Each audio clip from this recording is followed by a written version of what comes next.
de soigner d'autres enfants qui, comme Tidiane, ont besoin de soins à longue durée. Lorsque le parent dure à l'hôpital, il est épuisé financièrement. Donc c'est en ce moment-là que nous, on intervient. Nous savons que, par exemple, pour le cancer, le traitement dure entre 6 mois et même plus de 5 ans, par exemple. Maintenant, si après 1 an, 2 ans de traitement, le parent est très épuisé, il a tendance à abandonner le traitement. Nous avons mis en place un programme de lutte contre l'abandon du traitement. Et dans ce programme, on essaye de choisir les parents les plus vulnérables, ceux qui sont sur le point d'abandonner le traitement, et nous leur apportons un accompagnement. L'accompagnement est différent en fonction de chaque parent. Pour certains, ils ont besoin juste d'avoir le transport pour venir à l'hôpital. Donc, un parent qui quitte, par exemple, et qui doit venir tous les jours à Daladiam, avec un enfant amputé, par exemple, qui va prendre le taxi tous les jours, aller-retour, ça va faire 5 000 aller, 5 000 retours, 10 000 francs par jour, ce n'est pas donné à tout le monde. Donc, pour d'autres, c'est lorsqu'ils arrivent à l'hôpital, ils ont besoin d'acheter les médicaments, de payer les analyses, de payer des radios, de payer des échographies, des scanners et tout ça. Et là, on les aide par rapport à ça. Alors, justement, en tant que parent, en tant que responsable moral également d'une association, comment est-ce que vous faites face par rapport justement au manque d'oncologues qu'il y a dans les hôpitaux? Parce que finalement, 4 oncologues pour pédiatre, 4 oncologues pédiatres en activité au Sénégal, finalement, c'est très peu pour plus de 2000 enfants malades. Comment cela se fait le traitement? Est-ce que vous intervenez au niveau pour pouvoir dire cet enfant est prioritaire, qu'il faut le prendre en charge en premier? Non. Nous, on intervient tout simplement dans l'appui et le soutien médical de l'enfant. Donc, nous, ça, notre limite, c'est ça. Maintenant, notre difficulté, par exemple, c'est qu'on n'a pas les moyens de prendre en charge tout le monde. Par exemple, si aujourd'hui on a 3 scanners à payer, alors que dans nos comptes, on n'a que pour 2 scanners, donc il va falloir choisir entre les 3 lesquels aider. Donc c'est là où nous intervenons. Mais pour le cadre des soins, les médecins, eux, ils savent comment organiser, les soins des enfants. Notre appui et notre assistance se fait au niveau des parents, se fait au niveau de l'unité d'oncologie pédiatrie en leur offrant des médicaments, en aménageant des espaces de vie et tout ça. Et aussi, on intervient au niveau du service social que nous accompagnons aussi très souvent lorsqu'il y a des cas très indigents à aider. Est-ce que finalement le cancer se guérit totalement? Parce que je dis ça, parce qu'il y a seulement 25% de ces enfants malades qui ont des soins adéquats et des soins de qualité. Est-ce que finalement, même dans ce nombre de 25% qui ont ces soins de qualité, est-ce que finalement on a des belles histoires, vraiment des personnes, ces enfants qui sont guéris, adolescents, et qui ont repris le chemin de l'école, qui ont commencé à taper dans le ballon, par exemple? Oui. Nous, parmi les enfants que nous avons en charge, et je précise bien que nous n'avons pas en charge tous les enfants en oncopédiatrie. Nous n'avons en charge qu'une partie des enfants en oncopédiatrie. Et nous connaissons très bien les enfants qui sont suivis là-bas. Et nous voyons qu'il y a beaucoup d'enfants qui suivent leur traitement et qui vont bien maintenant.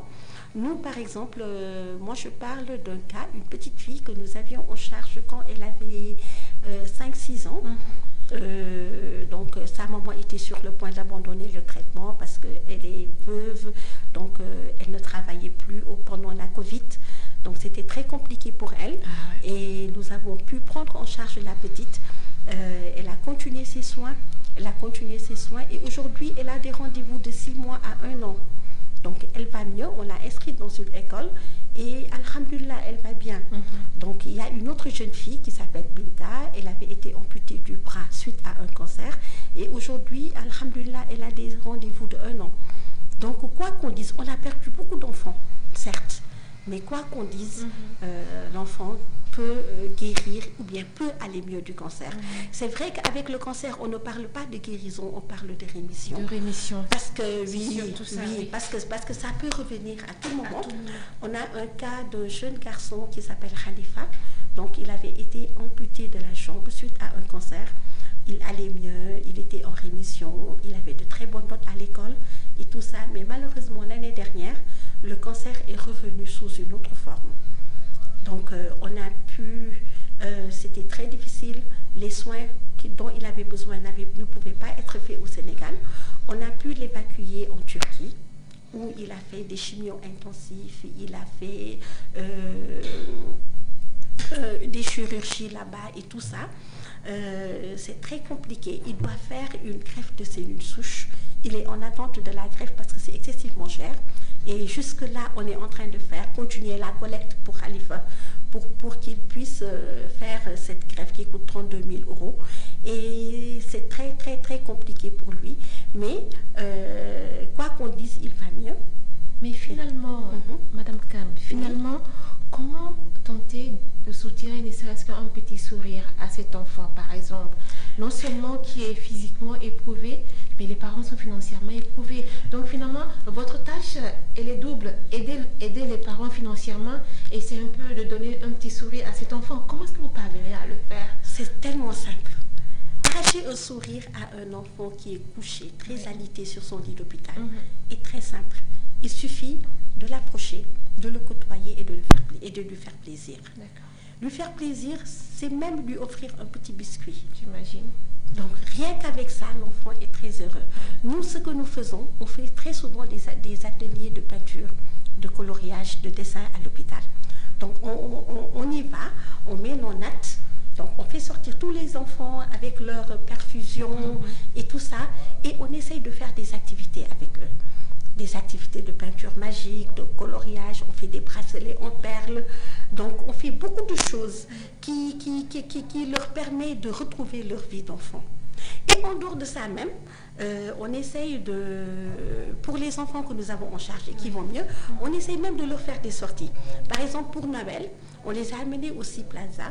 Donc au cinéma, on a fait une séance de cinéma, 1 heure de temps, séance pizza, séance glace, on a fait des jeux donc avec les enfants. Et ce jour-là, on a eu la chance de trouver Walisek là-bas qui est venu se joindre à nous et c'était vraiment... Et en l'espace d'une journée, on oublie toute la douleur. On oublie toute la douleur, on oublie la douleur, on oublie les soins, on oublie qu'on est malade et on retrouve une vie d'enfant. Finalement, c'est ça le djihad. C'est ça en fait, on retrouve une vie d'enfant. Les appels téléphoniques, donc un enfant qui t'appelle, qui t'envoie des messages, donc c'est-à-dire là-bas, je veux une robe rouge, donc tu lui envoies les petits cadeaux qu'on offre à ses enfants, les petits moments d'affection qu'on arrive à leur donner, donc est un grand pas dans le traitement. Le traitement, c'est pas seulement les soins. D'ailleurs, on a pour les fêtes de Noël, on était au Sea Plaza où on faisait une collecte. Et à l'issue de cette collecte, on a mis en place un chariot qu'on va appeler le chariot ludique. C'est un chariot qui va suivre le chariot du médecin. Le médecin, l'infirmier, quand il vient avec son chariot, c'est pour faire des piqûres, pour faire des perfusions, des soins. Maintenant, nous, le chariot qu'on va mettre en place, donc ça va suivre le chariot du médecin et il y aura du matériel de peinture, il y aura des livres, il y aura tout ça, pour que l'enfant puisse jouer après ses soins pendant sa journée à l'hôpital. Alors, au vu de tout ce que vous faites, est-ce que finalement les autorités vous aident? C'est vrai qu'ils ne peuvent pas aider tout le monde, mais on sait qu'il y a la LISCA ici qui est beaucoup appuyée pour ce qui est du cancer, du col de l'utérus, le cancer du sein pour les femmes. Et même le cancer de l'enfant. La LISCA aide beaucoup aussi pour le cancer qui fait énormément d'ampleur. Est-ce que finalement, vous avez aussi ce même aura au niveau des autorités par rapport à ce que vous faites? Oui, en fait, de plus en plus, on n'a pas encore pu avoir un soutien permanent de l'État, mais il y a 2 ans, l'État nous avait soutenu pour une subvention de 5 millions et depuis lors, on attend d'autres subventions qui ne viennent pas, mais on fait un appel à l'aide à l'État. parce que c'est cette aide qui pourra nous permettre de prendre en charge encore plus d'enfants et d'aider encore mieux les parents qui ont en charge des enfants qui sont atteints de cancer. Par contre, on a beaucoup d'aide des entreprises. Les entreprises nous soutiennent. Le RSE. Oui, les RSE. Donc, surtout les personnels. Le personnel des entreprises. Et pour des personnes anonymes comme moi, comme mon technicien, comment on fait si on veut aider? Vous pouvez faire un don. On a un compte au marchand Wave. Sur Wave, en allant vers paiement, en recherchant l'association Yayou Tidiane. Donc nous sommes là-bas. Sinon, par Orange Money, le code marchand, c'est le 50 89 07. Et code marchand, et vous faites un don à l'association Yayou Tidiane. Donc on fait beaucoup d'appels à dons. Par exemple, tous les vendredis. Puisque la difficulté principale pour les parents qui ont des enfants atteints de cancer, c'est la prise en charge sociale. Si un papa arrête de travailler pour s'occuper de son fils qui est malade, alors que la maman est à la maison pour s'occuper des autres enfants, donc c'est un revenu en moins. Ce parent, il est resté 2-3 mois sans travailler. Forcément, les factures s'accumulent. Donc, pour ce genre de parents, nous, on essaye de faire des appels à dons les vendredis. Tous les vendredis, on choisit un parent et on fait le barquelou. Et ces barquelous-là ont permis d'aider énormément de parents. Il y a une jeune maman, son mari est en prison, donc elle s'est retrouvée avec des mois de loyer. Elle a dû quitter, elle avait une petite chambre, elle a dû quitter la chambre pour loger dans une école. À l'ouverture des classes, il fallait qu'elle quitte l'école. On lui a fait un barquelou qui lui a permis d'avoir une chambre. On lui a payé 1 an de loyer. On lui a donné un petit revenu pour qu'elle puisse commencer une petite activité pour pouvoir nourrir ses autres enfants. Et nous, on continue d'aider sa fille Awa dans le cadre de son traitement. Alors, la prise en charge justement des malades, de la maladie comme le cancer, c'est non seulement c'est lourd, mais c'est coûteux. Cela aussi entre combien et combien par exemple? Donc tout dépend du type de cancer. Tout dépend du type de cancer et tout dépend, par exemple, pour les radios, ça va de 10 000 francs pour radio des poumons, etc., à 280 000 pour une IRM. Donc, à chaque fois, à chaque étape de la maladie, le parent est obligé de faire des bilans, de faire des scanners, de faire des analyses, des anapathes. Donc, tout ça a un coût. Donc, si on cumule le tout, ça peut tourner autour de plus de 1 million par an. Donc vraiment, tout dépend de la maladie. Mais nous, par exemple, quand on prend en charge un enfant, ça ne se limite pas à la prise en charge médicale.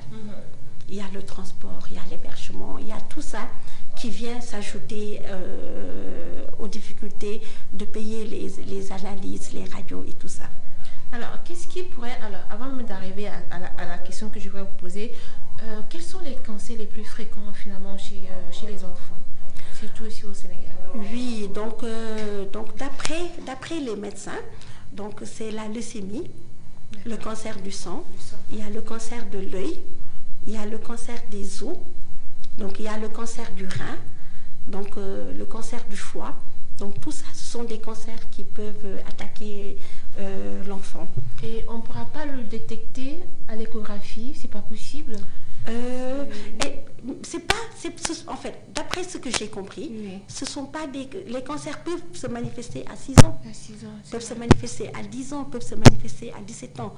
C'est pas une maladie innée, c'est pas une maladie qu'on a à la naissance. Et c'est très rare qu'on voit des nourrissons qui ont le cancer. Donc c'est avec l'âge que ça se développe. Et peut-être que ça commence à la naissance, mais moi je ne peux pas me prononcer là-dessus, puisque je ne suis pas médecin. Puisque je ne suis pas médecin, je ne peux pas me prononcer là-dessus. Mais pour certains cancers, dès l'instant où on prescrit une chirurgie, quand on fait l'écho, on voit qu'il y a une tumeur, on prescrit une chirurgie. Après la chirurgie, généralement l'enfant, il a beaucoup de chances de guérir. Et la plus grosse peur justement des malades du cancer, c'est la rémission. Et à quel moment justement intervient la rémission? Quand la personne elle s'est dit, ouf, le plus dur est fait. Et donc 2 ans après, il y a une rémission. Comment est-ce que déjà cette personne accueille cette nouvelle et qu'est-ce qui aurait favorisé cette rémission, par exemple? La rémission, en fait, c'est le moment où on dit que l'enfant ne fait plus de traitement. On arrête le traitement. On arrête le traitement, ça veut dire qu'il va mieux, il est guéri. Là, on parle de rémission. On peut dire guérison, mais on parle de rémission. Donc, dès l'instant où il ne fait plus de traitement, il n'y a aucune trace de la maladie. Donc là, on parle de guérison. Maintenant, pendant cette période de rémission, il peut y avoir une récidive. Le cancer peut revenir. D'accord, c'est une autre forme. Oui, ça peut être une autre forme, ça peut être même le même type de cancer. Mais donc, c'est là où ça, c'est difficile en fait. C'est très difficile pour le parent, pour l'enfant. Donc, il faut recommencer les traitements et tout ça, quoi. Alors, vous avez organisé une levée de fonds le samedi, justement. Cette journée qui était donc consacrée aux malades de cancer. Comment ça s'est passé? Est-ce que des anonymes se sont vraiment manifestés par leur générosité pour... Oui, pas autant qu'on l'espérait. Donc, on a fait... en fait... Allez-y, je vous en prie. En fait, on a profité de la journée du 15 février pour faire de la sensibilisation. Et cette sensibilisation, on l'a fait à travers un film que nous avons projeté au Ciplaza, au cinéma, pour parler de la prise en charge des familles qui sont atteintes de cancer et de l'impact de l'association sur ces familles. Le film s'appelle Lumière dans le noir et on a essayé de démontrer comment pendant une période obscure de la prise en charge d'un enfant atteint de cancer, notre appui a pu apporter un peu de lumière dans la vie de ces familles. C'est pour ça que le titre s'intitule Lumière dans le noir. Et après la projection de ce film, on a vraiment essayé de parler à l'assistance pour qu'ils puissent venir nous soutenir et pour qu'on puisse encore avoir beaucoup plus de familles en charge. Alors, vous avez une structure justement, Cœur Allé, qui accueille les parents qui viennent Oui, comme je le disais tout à l'heure, on a un programme de lutte contre l'abandon du traitement. Et dans ce programme, on a mis en place une maison des parents qui accueille les mamans qui viennent de loin pour la chimiothérapie de l'enfant. Parce qu'on s'était rendu compte que beaucoup de parents qui viennent de Kédougou, de Tamba, du Fouta, qui n'avaient pas de famille d'accueil à Dakar, avaient d'énormes difficultés pour poursuivre les soins de l'enfant. Parce que le traitement, au début, c'est en hospitalisation, mais pendant la chimio, ça se fait en ambulatoire. En hospitalisation du jour. L'enfant vient, fait sa chimio, rentre, revient le lendemain, fait sa chimio. Pendant cette période-là, un parent qui vient, qui n'a pas où habiter, on le loge dans la maison des parents et il est là-bas le temps de la chimio de l'enfant, entre 2 et 5 jours. Quelquefois, on accepte que le parent reste un peu plus longtemps s'il habite vraiment loin et que les rendez-vous sont très rapprochés. La maison accueille entre 3 et 8 familles par semaine. Oui, et ils sont là-bas la nuit, donc pour dormir. Normalement, en journée, ils sont à l'hôpital pour les soins de l'enfant. Exceptionnellement, quelques parents sont là-bas en journée et c'est vraiment une aubaine pour toutes ces familles qui viennent de loin. Et ces parents sont accueillis, sont logés de manière bénévole, totale, gratuite. Gratuitement. En fait, la maison des parents, c'est nous, des membres de l'association, nous sommes 30. Parmi les membres de l'association, il y a 30 membres qui se cotisent pour pouvoir payer les charges de la maison des parents. Donc, pour permettre à ces familles d'avoir un endroit tranquille, sécurisé, où dormir le temps de la chimio de l'enfant. Mais est-ce que vous avez vraiment l'impression qu'au Sénégal, comment dirais-je, que les mentalités commencent justement à changer par rapport au cancer des enfants? Beaucoup. Est-ce qu'il y a eu justement un engouement par rapport à la célébration de cette journée? Oui, beaucoup d'associations, beaucoup d'associations, et surtout que le ministère a vraiment célébré cette journée. Donc espérons que derrière, qu'il puisse faire beaucoup d'améliorations pour l'unité d'oncopédiatrie. Donc, chaque année, le ministère célèbre la journée, mais il y a tellement de choses à faire pour le cancer des enfants. Donc, il y a tellement de choses à faire. Il faut que les gens en parlent encore beaucoup plus pour que l'accompagnement du parent et de l'enfant soit beaucoup plus effectif et beaucoup plus adapté. Et sur quel aspect faudrait-il mettre le point sur la sensibilisation? Donc il y a beaucoup de choses à dire. Déjà sur le diagnostic précoce, déjà sur la prise en charge médicale, sur les médicaments, l'accès aux médicaments, surtout l'accès aux médicaments. Donc il faut vraiment que l'État puisse encore subventionne encore plus les médicaments. Lorsque l'enfant fait sa chimio, il est obligé de prendre des antidouleurs, il prend des antivomissements, et ce sont des médicaments qui très souvent sont en rupture. Donc ça peut être en rupture, ce sont des médicaments qui coûtent pas cher, mais qui ne sont pas très accessibles quelquefois. Et vraiment, il ne faudrait pas qu'il y ait des ruptures de médicaments. Quand c'est en rupture, comment on fait? La chimio est reportée. Est-ce que le médicament soit disponible? Ou bien c'est quoi? Comment est-ce que vous faites? Donc, nous, on se contente seulement d'acheter des médicaments et de l'offrir à l'unité d'oncopédiatrie. Quelquefois, en achetant des médicaments, comme la dernière fois, par exemple, on a eu du mal à trouver du Vogalène. Donc, on a été obligé d'acheter les médicaments sans le Vogalène. Et peut-être que le médecin lui-même, il va prescrire une autre molécule qui ressemble à celui-là pour pouvoir l'équivalent pour le malade. Mais l'accès aux médicaments, vraiment, il faut que l'État subventionne encore plus les médicaments anticancéreux pour les enfants. Et actuellement, il y a l'appareil de radiothérapie qui est en panne à l'hôpital Daladjam. Donc ça veut dire qu'actuellement, il y a beaucoup de malades qui sont en attente de traitement, c'est ça? Qui sont en attente de traitement ou bien qui sont référés au niveau de l'hôpital de Touba ou bien dans le privé. Et ça, c'est encore une autre paire de manches. Oui.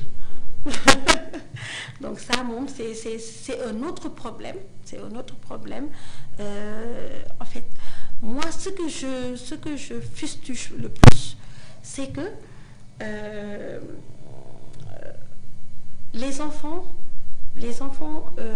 n'aient pas au niveau de leur unité tout le matériel spécifique pour les enfants. Donc moi je pense que pour notre programme d'accompagnement de ces enfants, il serait mieux de mettre en place une unité spéciale pour les enfants qui sont atteints. C'est vrai que cette unité existe déjà, elle est hébergée au niveau de la pédiatrie de l'hôpital Daladjam, mais il faudrait un centre. Je voudrais dire un centre spécial où il y aura une radiothérapie pour les enfants. Les enfants n'auront pas besoin de faire la queue avec les adultes pour faire leur radio, pour faire leurs analyses et tout. Il faut que tout soit mis en place dans un même centre pour pouvoir vraiment soigner les enfants qui sont atteints de cancer. Parce qu'en réalité, le traitement du cancer de l'enfant est différent de celui de l'adulte. Ou c'est le même processus? Je peux pas me prononcer dessus. Je vous pose la question parce que vous êtes comme accompagnant. Accompagnant, mais puisque je n'ai jamais accompagné une personne adulte, donc je ne peux pas savoir si les médicaments sont les mêmes. Mais je sais que les médicaments qui sont gratuits pour les adultes sont aussi gratuits pour les enfants. Mais tous les médicaments ne sont pas gratuits pour les enfants. D'accord. Alors, dans les régions, justement, comment est-ce que vous faites pour continuer le suivi de ce parent qui a justement amené son enfant ici à Dakar, mais qui est retourné? Comment se passe le suivi, le contact? Oui, parce qu'en fait, avec l'association. Oui, un parent qui est, par exemple, je prends l'exemple d'Aram qui habite à Kaolack. Oui. Elle a des rendez-vous. À chaque fois, on met un rendez-vous sur sa fiche. Après les soins, la maman, elle fait une photo de la fiche qu'elle nous envoie. Nous savons, par exemple, que le 15, Aram doit venir. La veille, on lui envoie son transport. Quand elle arrive, elle nous envoie les photos des ordonnances et tout, et on paye. Et puis au moment de retourner, on lui envoie son transport. Oui. Et c'est vous généralement qui vous rapprochez de ses parents, ou bien justement, ou bien c'est le contraire, ou bien c'est les parents. De plus en plus, non, c'est les parents qui viennent vers nous. D'accord. Donc de plus en plus, on reçoit, parce que les parents se parlent entre eux. C'est vrai. Oui, les parents se parlent entre eux. Et aussi, on a un répondant au niveau de l'unité d'oncopédiatrie. Il y a un aide infirmier qui travaille là-bas, qui est notre répondant.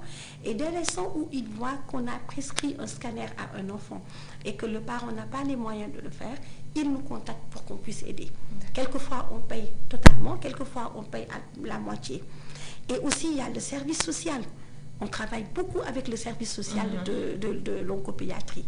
Donc, à chaque fois qu'il y a des besoins ponctuels, donc, ils nous sollicitent et on aide par rapport à ça. Parce que eux, généralement, pour les prises en charge, ça peut durer. Si le besoin est urgent, ils font appel à nous, on aide. Après eux, ils continuent la prise en charge. Aujourd'hui, vous avez combien d'enfants en charge et adolescents? Aujourd'hui, ponctuellement, on a aidé en 2024 plus de 123 enfants. Maintenant, de manière pérenne, on a de plus de 35 enfants que nous aidons tout le temps. Et selon les besoins, pour certains, on les aide pour le transport, une dizaine d'enfants. Tout le temps, on leur donne le transport pour venir à l'hôpital et pour rentrer chez eux. Pour d'autres, on les aide en les accueillant au niveau de la maison des parents. Pour d'autres, on les aide en payant les analyses, les radios et tout ça. Et donc, chaque famille a des besoins spécifiques. Et on essaye de les accompagner au mieux. L'accompagnement ne se limite pas seulement même à l'enfant malade. Quelquefois, on aide les frères et les sœurs des enfants qui sont malades. C'est vrai. Surtout dans notre Ils sont en manque d'affection parce que finalement, l'attention est concentrée sur le malade. Sur la malade. Il faut beaucoup penser à la fratrie qui subit indirectement la maladie de l'enfant. Donc, vraiment, quelquefois, par exemple, on voit une famille de 2 enfants, l'un est malade, l'autre n'est pas malade. On ne peut pas inscrire dans une école privée le malade et laisser l'autre. On les inscrit tous les deux pour que vraiment la scolarité des 2 enfants soit poursuivie et suivie correctement. Alors, le rôle des pères, est-ce qu'ils sont présents? Est-ce qu'ils sont affectueux? Oui. De plus en plus, on voit que ce sont des papas qui sont là dans la salle de chimio, qui accompagnent leurs enfants de plus en plus. Mais quand même, la réalité au Sénégal est que le papa n'est pas très présent dans la lutte au niveau de la maladie de l'enfant. C'est la maman finalement. C'est la maman même, et même la maman, elle subit beaucoup comment le dire, les conséquences le social en fait par rapport à ça. Une maman qui délaisse son ménage pour être tout le temps à l'hôpital, alors que c'est elle qui devait faire la cuisine, faire le ménage en maison familiale. Ils vont se dire que qui tout le temps à l'hôpital, le nec tout le temps hôpital, et à la longue le mari peut même aller trouver une autre femme. C'est pas le cas pour tout le monde, mais il y a des cas comme ça, des cas où la maman, en plus de la douleur d'avoir un enfant malade, subit le poids social au niveau de sa famille, au niveau de sa belle famille, au niveau de son ménage et tout ça. Alors, avec plus de 100 enfants malades que vous prenez en charge, ça doit finalement peser lourd sur la balance financière. Comment est-ce que vous faites? Et comme je le disais tout à l'heure, finalement, quand vous faites le bilan dans l'année, est-ce qu'on peut savoir combien finalement l'association Cœur et Aïeux Tidiane dépense en termes en finances par an pour aider ces enfants et leur famille? Oui, par exemple, pour l'année 2023-2024, on a dépensé plus de 10 millions en médicaments. Donc ça, ce sont des médicaments, les ordonnances et les médicaments que nous donnons directement au niveau de l'unité d'oncopédiatrie. Très souvent, avec les entreprises, dès l'instant où on reçoit des dons, on achète des cartons de médicaments que nous offrons à l'unité d'oncopédiatrie. On a dépensé plus de 2 millions en transport, donc pour aider les familles qui viennent de loin pour la chimio de l'enfant ou bien pour le traitement de l'enfant. Et du point de vue social, on a aidé à plus de 5 millions pendant le Ramadan, pendant la Tabaski, pendant la Korité, et aussi beaucoup pour le loyer, pour les factures et tout ça.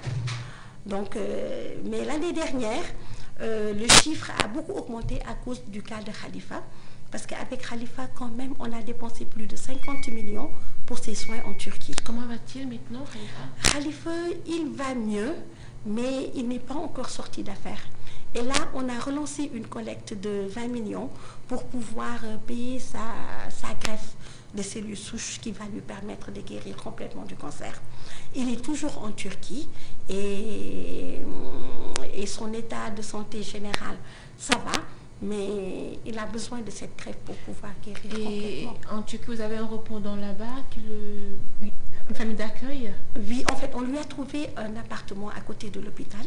Il est là-bas avec ses parents, avec sa maman et son papa. Donc, ils ont un appartement à côté de l'hôpital et pour qu'il puisse aller faire ses soins convenablement.